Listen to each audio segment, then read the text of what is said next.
Welcome to the Learning Pines YouTube. We hope this video helps. You start by ensuring updates won't interrupt the fix. Install pending Windows updates and save your work. Once done, open Task Manager, locate Windows Explorer, right-click and choose Restart. This reloads the taskbar process and often fixes minor glitches. If that fails, create a restore point before deeper changes so you can revert.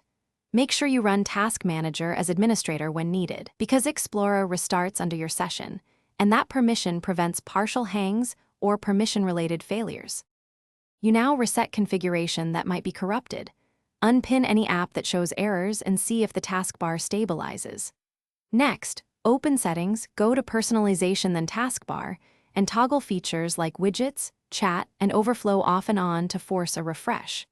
If behavior persists, carefully delete specific taskbar registry keys, only those tied to the taskbar, and then sign out or restart Windows. This clears corrupted entries and forces Windows to rebuild layout data.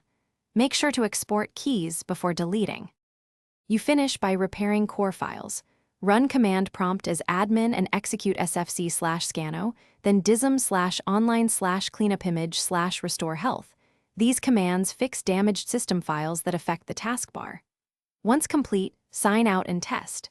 If the taskbar is still unstable, create a new local user to check for profile corruption. If that resolves it, migrate your data. If none of this works, perform an in-place upgrade repair to reinstall Windows without losing files. Troubleshoot.